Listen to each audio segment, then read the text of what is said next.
Oh mademoiselle, ce n'est pas votre argent par hasard? Je crois qu'ils sont tombés de votre sac. Bien sûr que oui. Cet argent est à moi. Que est-ce que toi tu peux faire pour avoir autant d'argent? Tu es belle mais sans éducation. Ai-je mal faire de te rendre quelque chose de toi que j'ai ramassé? Quel culot! Tu te prends pour qui pour me parler ainsi? Occupe-toi de ton sale monde de Mandy. Elle ouvre la porte, entre et ferme derrière elle. Celle-là n'est pas la bonne, dit le Mandy à la maman. La maman à son tour barre son nom de sa liste. Elle lui tend une montre en or pour qu'il puisse continuer le texte. Oh là là, quelle jolie fille! C'est à moi que tu parles? Oui mademoiselle, c'est bien à vous que je parle. Vous êtes très belle. Gardez vos compliments pour vous-même, je ne vous ai rien demandé. Elle t'est haussée à la porte. Mademoiselle, cette montre ne serait-elle pas à vous? Vous l'avez laissée tomber par hasard? Oui, c'est la mienne. J'ai pas fait exprès de laisser tomber.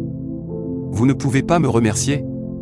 Pourquoi dois-je te remercier déjà que c'est devant chez moi tu as ramassé ça? Mademoiselle, j'accepterai bien un verre d'eau, j'ai soif. Ah bon? Alors prends ça et boire. Elle renverse la totalité du bidon sur la tête du mendiant. Mais pourquoi fais-tu ça, madame? Pour t'aider à te doucher, potin. Tu pues la merde. Elle rentre aussi dans la maison et ferme la porte derrière elle sans plus attendre. Eh bien patronne, elle non plus n'a pas réussi. La maman à son tour barre son nom. Elle lui remet à nouveau un bracelet en or pour continuer le texte. S'il vous plaît monsieur. Vous n'aurez pas un peu de monnaie? J'ai faim. Désolé l'on porte. Je n'ai pas mon porte-monnaie sur moi mais la prochaine fois, je vais vous donner quelque chose. Compris? C'est compris monsieur. Il jette encore délicate la montre au sol. Désolé monsieur de vous déranger à nouveau. Cette chaîne ne serait-elle pas à vous? Elle vous ressemble en plus, vous êtes couvert d'or. Non non. Cette chaîne n'est pas à moi. C'est certain. Elle doit valoir un paquet d'argent. Garde ça sur toi. Lorsque son propriétaire va s'annoncer, tu la lui retournes, dans le cas contraire tu peux la garder, elle est en or donc vaut énormément d'argent. Ça va beaucoup t'aider. Oh. J'ai ce biscuit qui peut aussi t'aider en attendant. Je ne sais pas si tu réussiras à trouver quelque chose dans la journée. Merci beaucoup monsieur. Il ouvre la porte et ferme derrière lui sans plus attendre longtemps. C'est lui qui a le plus grand cœur. La maman valide. Cette femme est très maladresse. Elle est insupportable. Comment est que ma mère a pu avoir celle-là comme avocate? Tu viens d'où même? Ma sœur, ça va? Demande l'homme.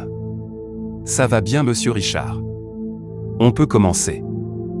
Elle prend son temps, arrange son habillement. Écoutez, votre mère a confié en ma possession des biens pour chacun d'entre vous partagés de manière très équitable. On peut commencer par vous madame Liliana. Prenez le carton et ouvrez. Dans large sourire, elle sort une boule bleue. Regardez madame Liliana. Cette boule représente toutes les entreprises que possède votre mère au pays comme à l'international. Oh comme c'est génial, crie-t-elle. Maintenant je suis littéralement riche. Très riche. Prenez monsieur Richard. Ce carton est à vous. Ouvrez et prenez ce que vous voyez. Il ouvre et sort une petite mobilette. Voilà monsieur Richard. Cette mobilette représente tous les véhicules que possède votre mère au pays comme à l'étranger. Ils sont désormais à vous. Donc les véhicules de ma mère sont désormais à moi si je comprends bien? Oui monsieur Richard. Tu es vraiment bête grand frère. Ça se voit clairement. Je sens que maman va sûrement me laisser beaucoup d'argent. Pas d'entreprise, pas de voiture donc sûrement d'argent.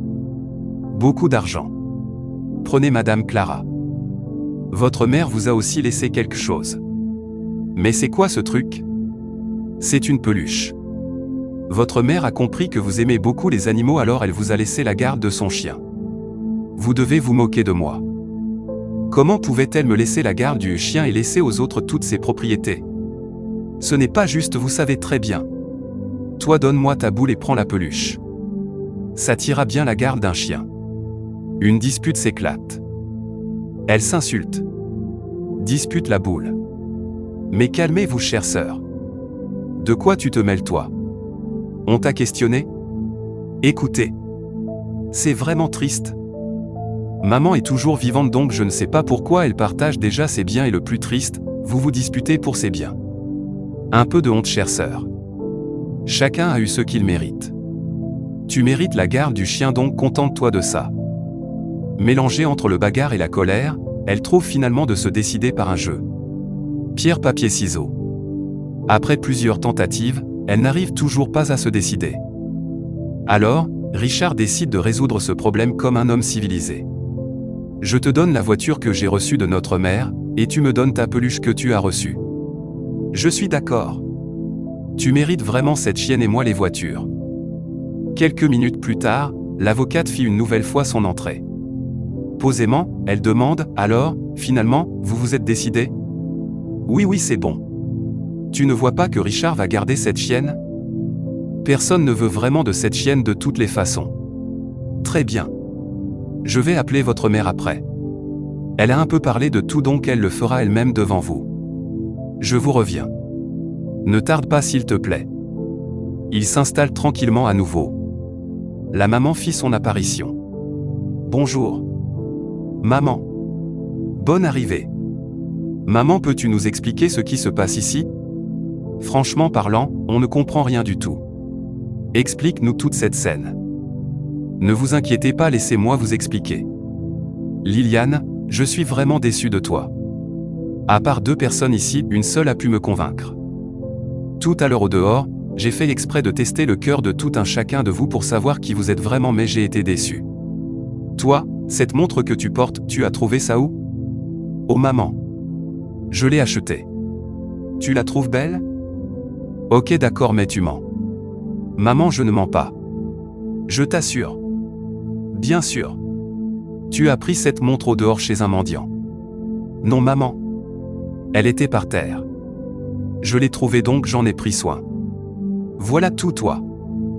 Prendre ce qui ne t'appartient pas a toujours été ton fort.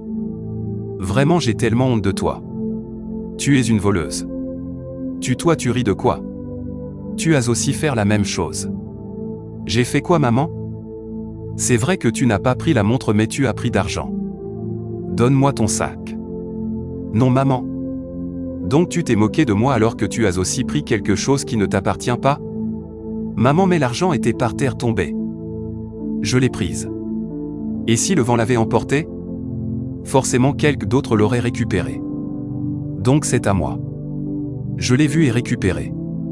Elle continue à se moquer de moi. Oui mais ce n'est pas l'éducation que je vous ai donnée. On ne prend pas les affaires d'autrui.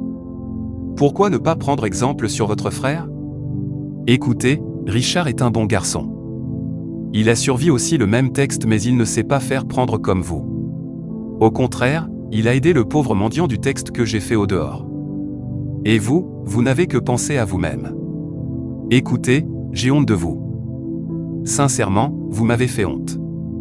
Maman. Tu ne fais que l'éloge de ton petit chéri. C'est lui le meilleur et je ne sais quoi. On a déjà l'habitude d'entendre ça tous les jours. Nous sommes toujours rejetés au détriment de lui. Oui parce que Richard a toujours fait ce que je l'ai appris. Il a toujours écouté ce que je lui ai enseigné. Pas comme vous. Regardez ce que vous faites. Vous n'avez pas honte? Eh bien. Maintenant, je vais couper toutes les cartes. C'est seulement fait joli que vous connaissez. Non maman. Tu ne peux pas faire ça. J'ai prévu de sortir avec mes amis cette semaine. Comment je vais faire si tu me coupes ma carte? J'ai prévu acheter une perruque couleur or. Comment je vais l'acheter maintenant? Eh bien tu prends la montre que tu as reçue du mendiant. Avec ça, tu peux faire ce que tu veux. Et toi, tu t'occupes de l'argent que tu as reçu du mendiant. Tu gardes ça pour te gérer avec jalousement. Ça ne peut pas se passer comme ça. Ça veut dire que Richard restera avec tous tes biens? Ce n'est pas du tout juste. Vous êtes notre mère à nous tous. Vous ne pouvez pas faire ça.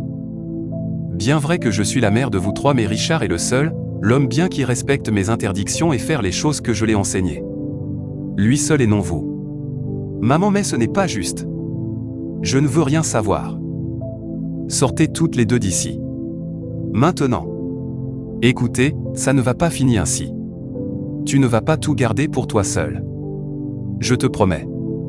Ah, attends un peu. Ne m'appelle plus ta fille. Tu as compris? Elle quitte la pièce sans attendre longtemps. Maman, je te remercie pour ta confiance. Je profite pour te dire que à part de maintenant, vous pouvez me faire encore plus confiance car je serai votre yeux dans cette entreprise, je vais faire les choses juste comme vous me l'avez enseigné. Ne t'inquiète pas mon fils. Pour ça, je suis convaincu. Je suis sûr que tu es un garçon honnête qui saura prendre soin des choses. Tu es honnête et travailleur. Je suis fier de toi. Tu peux compter sur moi maman. Je t'aime tellement.